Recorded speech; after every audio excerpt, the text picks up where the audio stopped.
in and see what's happening. There is the requirement of full candor on the part of the ex parte applicant. The court process must not be used as a game of Russian roulette.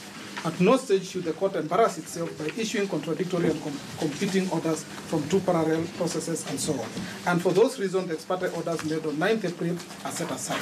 So that, my lord, if the learned judge that was dealing with this matter at the ex parte stage had been informed that there was consultation previously, that there was briefing that was done subsequently, would the court still have held that there was any wrongdoing on a prima facie basis on the part of IEBC? That question cannot be answered now, my lord, because the learned judge was not given the opportunity of being given the full facts at that stage. And my lord, for those reasons, even the leave that was granted to the applicant in this matter should be vacated on the basis that no full disclosure of material facts was met. But the lack of candor, my lord, does not even end there. In the course of submissions today, learned counsel, both my learned senior, Mr. Rengo, and Mr. Awele, again have compounded the situation. They have submitted that, my lord, the first interested party had been granted or had been awarded the tender for supply of the election materials twice prior to this direct procurement. And that is not true.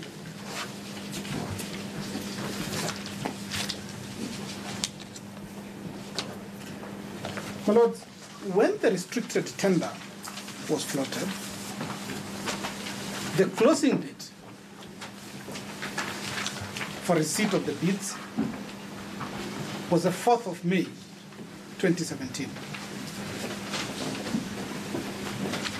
The request for review, my lord, was filed on the 9th of May, 2017. Sorry, my lord, both are 2017. Did I say 2015? 2017, my lord. Which is about 5 days, just after the closing of the tenders. My lord, evaluation had not been carried out. The closing date was 9th. Was 4th. The request for review, 4th of May 2017. The request for review was filed on the 9th of May 2017. This, my lord, this document, you'll find it at page 423 of the applicant's bundle of authorities. 423. 423 of the applicant's bundle of authorities. My lord, by the time this request for review was being filed, because I was involved, and you'll notice, my lord, my name appears as part of the people that appeared before the review board, no tender had been awarded to anyone. In fact, evaluation had not even been carried out.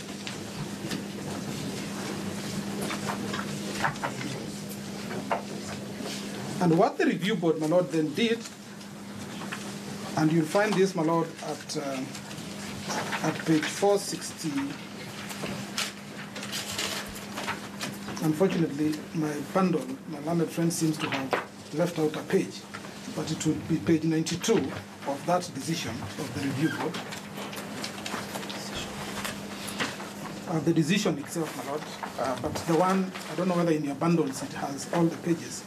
Mine. Can we check, please? Yeah. My lord, if I may, that is one of the authorities that we realized was not properly annexed to our bundle of authorities.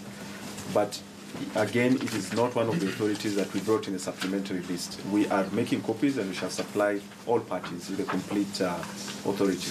We noticed that we only photocopied the odd pages, and it was back to back. So, but we have one authority here that has all the pages. Okay. That's fine, my lord. So that, my lord, when the review board was making its decision, what it did, my lord, is that it set aside the tender process. It terminated the tender prior to the award of the tender to anyone.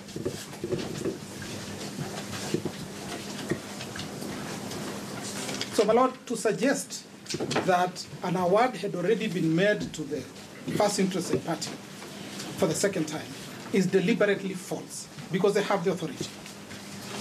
And the intention, my lord, is to paint the respondent so negatively so that the court may then be compelled to make the order sought.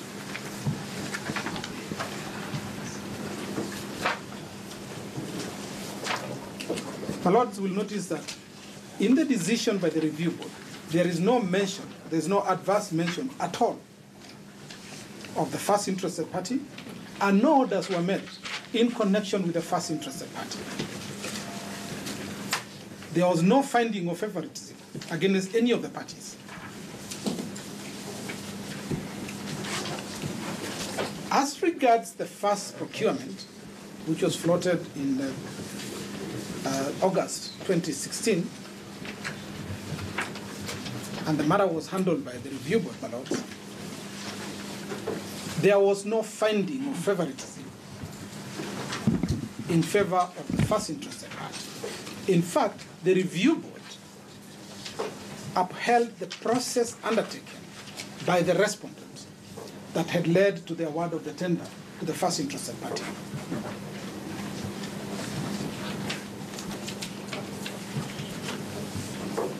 My lord, the order made by the High Court quashing that tender had absolutely nothing to do with the fact that the first interested party had succeeded in its bid. And so there can be no criticism leveled against the fact that the first interested party had succeeded in that tender.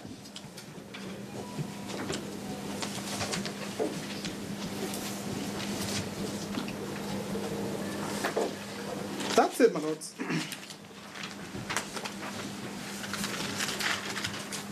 Let me deal very briefly, my lord, with the character and nature of the respondent. My lord, the respondent is an independent, one of the independent commissions established under Article 249 of the Constitution.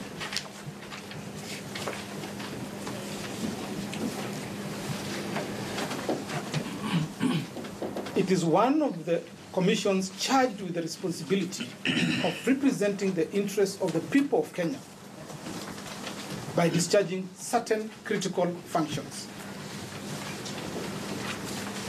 In this case, my lord, the respondent is charged with the responsibility of supervising and conducting elections and referenda in Kenya.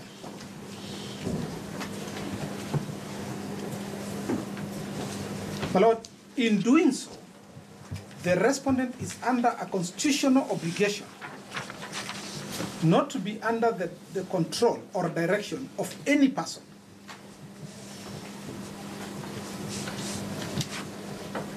My lords, in my submissions, I've referred the court to the decision of the Supreme Court in advisory opinion number 2, in which the definition of an independent commission is set out.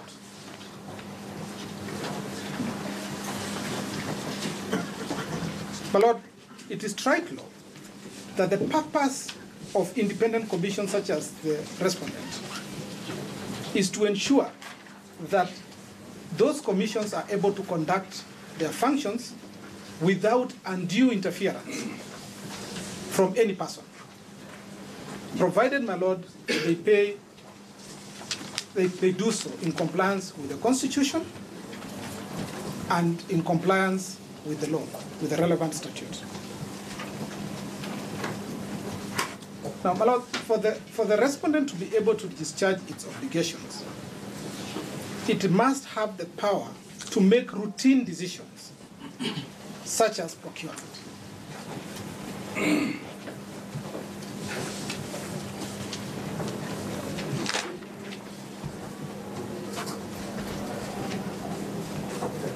And my lord, the respondent, like any other independent commission, procures various goods and services on a routine basis. And for purposes of this application, my lord, the applicant is under a duty to ensure that there are voting materials available to be used by Kenyans during the election.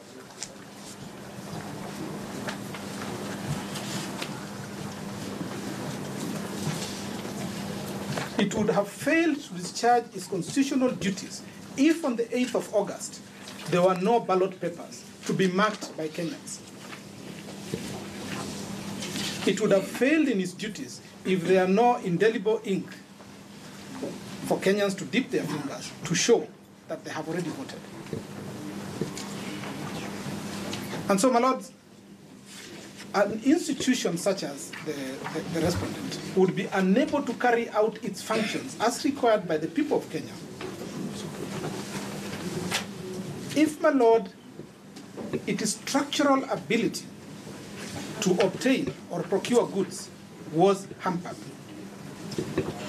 And it's for that reason, my lord, that under Article 227 of the Constitution,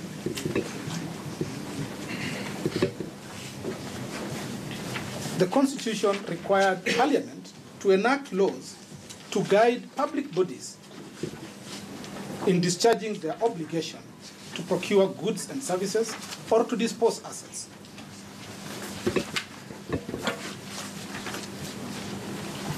This, my lord, led to the enactment of the Public Procurement and Asset Disposal Act. It's a trite principle of law, my lord, that every statute enacted by Parliament is deemed to be constitutional.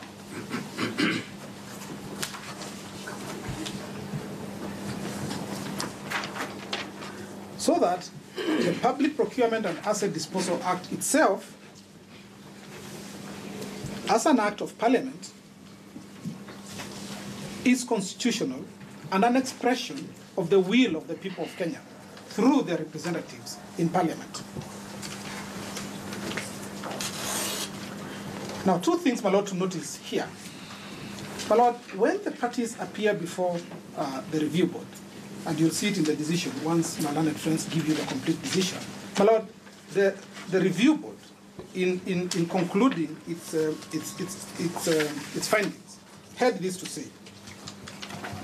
It says, my lord, in view of the limitation placed on the board's jurisdiction by the provisions of Section 164, the board is hesitant to suggest or direct the procuring entity to adopt a particular procurement method. The best the board can do in the circumstances is to urge the procuring entity to carefully read extract under finding number 209 of the decision that had been rendered by Justice, my lord, Justice Odunga. And what my lord had said in that decision is that, to the contrary, this is the words of the court, to the contrary, the Public Procurement and Asset Disposal Act itself provides for circumstances under which restricted and direct tendering processes may be resorted to where applicable, as long as the law is complied with. So that both the review board and this honorable court recognized that in certain circumstances it may be necessary for the respondent to resort to either direct procurement or restricted tendering. And so, my lord, the choice of those methods of procurement are not just provided for in statute. Even the bodies charged with reviewing or oversight over the first respondent recognized that they may be used. And so, my lord, the respondent, my lord, considered the circumstances it found itself in, because by the time the final decision was rendered by this court, paving the way for procurement of these essential goods, there was less than 80 days remaining to the general elections. And so, my lord, the only option that was available to the respondent in those circumstances was to go by way of direct procurement. My lord, in the affidavit and even in the application itself, in the briefing note that you are told about, my lord, there is a timetable of activities to be undertaken if those papers, those ballot papers, are to be here before the 8th of August, 2017. My lords, if you permit me to digress just for a second, one of the things that you've been told by my learned friend is that the deponent of the application, the affidavit in support of the application, says that IEBC is being too generous in the time it is giving to fly in the goods from Dubai. My lord, the decision as to the amount of time required to deliver the goods from Dubai is a decision that can only be made by the respondent. They are the ones who know how long it would take for the goods to be transported from Dubai to Kenya. How many aircrafts need to fly in to bring in the goods? How long does it take to pack those goods? How long does it take to unpack those goods? So that, my lord, for the court to be asked to make a finding that 7 days is too long a time or too short a time, my lord, it's an unreasonable proposition to present before the court. And so, my lord, once the decision was made to procure the goods through direct procurement, the respondent then invited the leaders of the two parties and briefed them on this decision. And, my lord, in the affidavit we have said all the parties that were invited confirmed and accepted that in the circumstances there was no choice but to go by way of direct procurement. And by all you mean both? By both, my lord. They both accepted that there was no choice but to proceed by way of direct procurement. But critically, my lord, is that the applicant accepted that in the circumstances of the case, it was necessary to proceed by way of direct procurement. Now, my lord, I join my learned senior, Mr. Ngatia, in saying that for the first time I hear there is an allegation of bias because Mr. Aukot was not invited. My lord, if there's a challenge on that issue, then the only option available is for him to have filed his own request, his own application before this court for consideration. There is no such application that has been placed before this court.